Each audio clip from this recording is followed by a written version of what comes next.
Hi, I'm Nick Powell, the opinion editor at City and State Magazine. Joining me on today's edition of City and State TV is Carl Weisbrod. He's the Commissioner of the Department of City Planning. Thank you for joining us today, Carl. Thank you. Thanks for having me, Nick. So we're here to talk a little bit about the two proposed zoning text amendments. I thought we would start with the mandatory inclusionary amendment. So we've heard, obviously, about the benefits of mandatory inclusionary zoning for a long time in terms of ensuring permanent long-term affordability. I'm curious, I know there's some optionality built into this program, right? So it's not necessarily a one-size-fits-all. Is this to account for kind of the emerging markets that are planned for rezoning? Well, it's to account for a lot of things.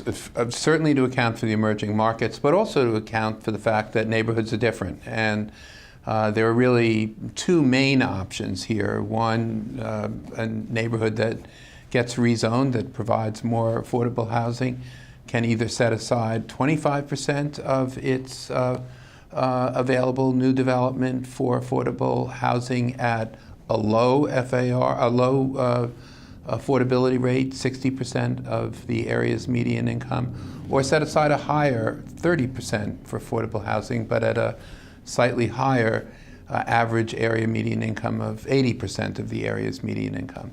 And then for certain neighborhoods, at the department or at the City Planning Commission and City Council's discretion, there is a workforce option for certain emerging neighborhoods at 120% of the area's median income. Again, a 30% set aside.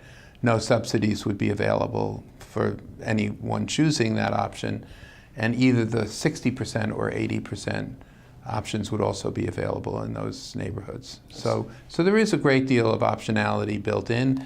And I should also add that when I talk about the area median income and the affordability, it's an average. So there will be units and families below that average. There'll be some above that average, but on average it will have to be at either 60% or 80% usually of the area's median income, which, by the way, is for a family of three, about $45,000 at 60% of the area's median income, and a little more than $60,000 at 80%.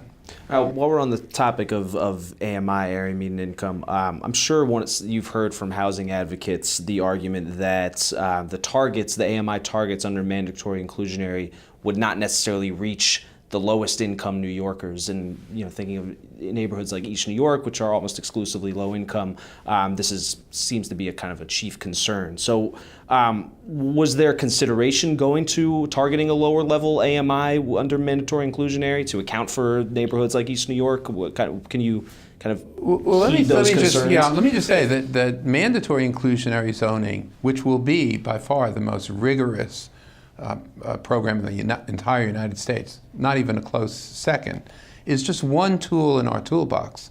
So in an area like East New York, yes, mandatory inclusionary zoning, setting aside of any new development at either 60% or 80% of the area's median income will be in effect.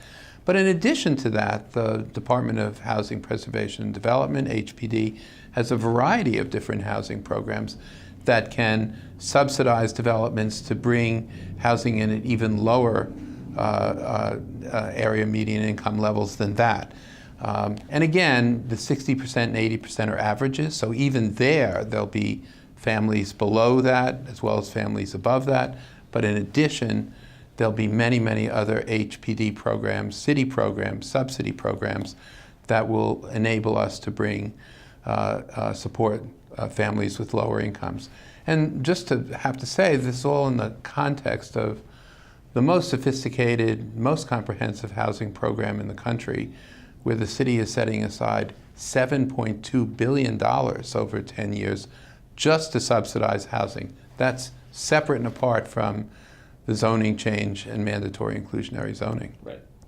Now, another concern amongst local residents, Chief, from what we've heard in East New York and other areas, is that gentrification and encouraging that, by allowing families of a higher income level to move into neighborhoods that are more low income. I'm curious, what are some of the criticism that you've been hearing on the ground with regard to gentrification? Do you expect the city to kind of incorporate some of this input?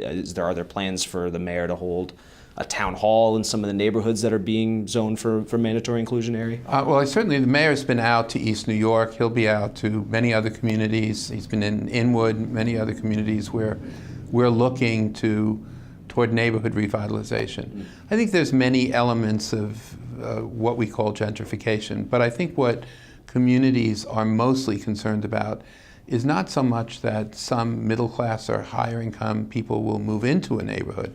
I think all neighborhoods want a mix and diversity of incomes.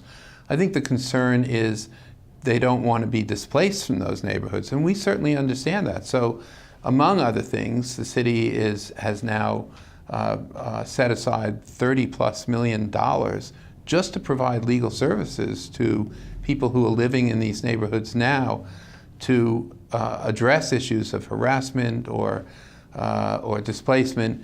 We want to keep people who are living in these neighborhoods there. We don't want to see displacement. We do want to see, and I think the people who are living in these neighborhoods do want to see, revitalized, healthy neighborhoods. And that does mean more retail, better open space, better streetscape, schools for their children. And that's what families all over the city, all over the country, all over the world want for themselves and for their children. Sure. On that topic, that kind of dovetails with the zoning for quality affordability amendment, which is the other zoning text amendment that you guys are proposing. It seems to be a little bit more design centric, right? So, but I guess other encouraging development that's aesthetically pleasing, that fits with the fabric of the neighborhood. But why is the city prioritizing this specifically? What are the other benefits of the ZQA amendment besides the simple aesthetics, I guess? Well, ZQA really covers several different elements. First and foremost, we want to make housing less expensive to build, and we want to eliminate unnecessary, archaic, outmoded requirements. That's number one. And at the same time, do it in a way that makes the housing more attractive, more appealing, and especially more appealing at the street level, because that's what people see and interact with. Sure.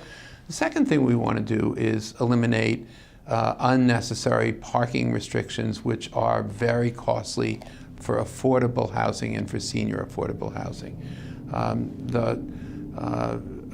We don't want to prevent a developer from providing affordable housing or senior affordable housing parking, but we don't want to require unnecessary parking for seniors, affordable seniors, or for affordable housing in transit-rich areas where car ownership is very low and where we've seen over many years the utilization of required parking is very low as well. And that's a cost to the public. We're paying for parking spaces instead of paying for affordable housing. We want our dollars to go further. And as many senior advocates have said to us, there's a long list, thousands of people on the waiting list for senior affordable housing. Nobody's on the waiting list for senior affordable parking. And so that's a major objective for us. And then we want building envelopes to be and height to be able to accommodate our voluntary inclusionary program, where we provide an incentive for developers who provide affordable housing, and we want them to be able to incorporate that housing into their developments in areas where voluntary inclusionary housing exists. Do you have a unit goal in terms of senior housing and continual care that you are folding in with the ZQA amendment and just the overall Housing New York unit goal? We don't have a unit goal per se, but we do recognize that over the next 25 years, our senior population is going to grow by 40%. It's one of our biggest needs, and the kind of housing that seniors need is going to be much more varied than it is today because people are living longer.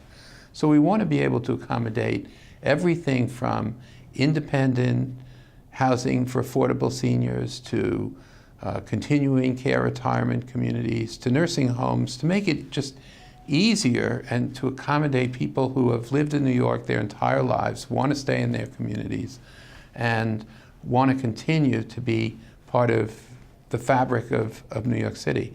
And that's a population that we really do want to see accommodated.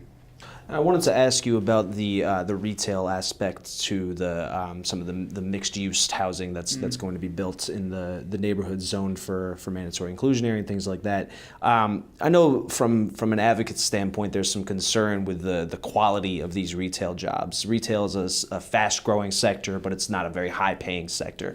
Right. So, what is the city doing to kind of alleviate those concerns and address those concerns? Well, this goes beyond housing, where the mayor has been pressing for a minimum wage of $15 an hour. If we could raise the minimum wage in New York City to $15 an hour, it would take 800,000 people out of poverty. That's just enormous. And certainly one of the biggest sectors is the retail sector. And I would say that one of the things that we hear from all the neighborhoods that we're working in is that they want better retail. They're not satisfied with the retail that they have. Some of the retail is very local and very important to neighborhoods.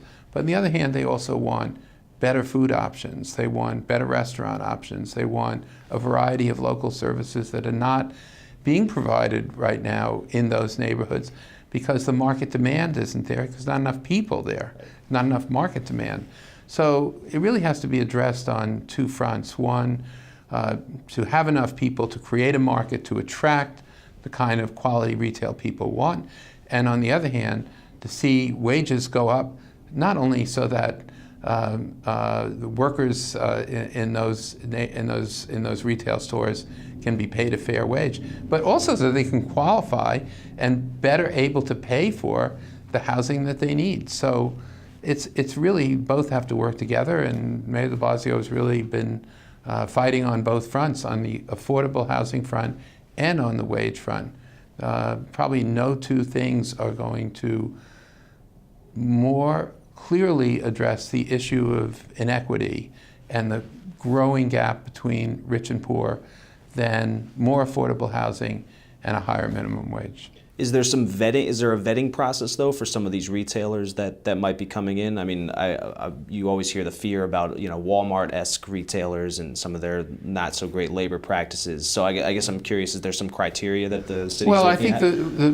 When we look at the neighborhoods that we are very active in, we don't anticipate big box retail. We don't anticipate a Walmart coming into these neighborhoods. I think these neighborhoods, and we understand it, are really looking for neighborhood retail, not destination retail. They want retail that serves their community, their needs. And one of the reasons, by the way, that zoning for quality and affordability is so important is that it allows a building envelope to be raised 5 feet only really to accommodate ground floor retail in these buildings. Mm-hmm. So it's very important for that reason as well. Sure. I wanted to wrap up by just asking a little bit about kind of your neighborhood planning work on the ground, separate from Housing New York. I mean, I guess the question would probably be phrased like this: Is there a firewall kind of between the normal city planning work and Housing New York, or is it kind of all moving one and the same at the moment? Well, it's all part of a whole. I mean, we certainly get applications that are in neighborhoods that we're not looking at intensively, but in neighborhoods that we are looking at, our neighborhood planning work is designed to create neighborhoods that can accommodate more affordable housing. But we're doing it in a very different way than we've done it in the past. We're doing it in a much more holistic way. We're a Department of Planning. Zoning is only one tool that we have. We're looking to work with communities. We've set aside in the city $1 billion in just to pay for public investments in the neighborhoods that we're working in, so that we can provide not simply more housing, but also open space and schools and a nicer street environment and better transit options. These are really the things that all neighborhoods need, but especially neighborhoods which are growing and which are getting a bigger population. Sure. Well, City Planning Commissioner Carl Weisbrod, thank you so much for joining us on you. today's City and State TV. Thank you.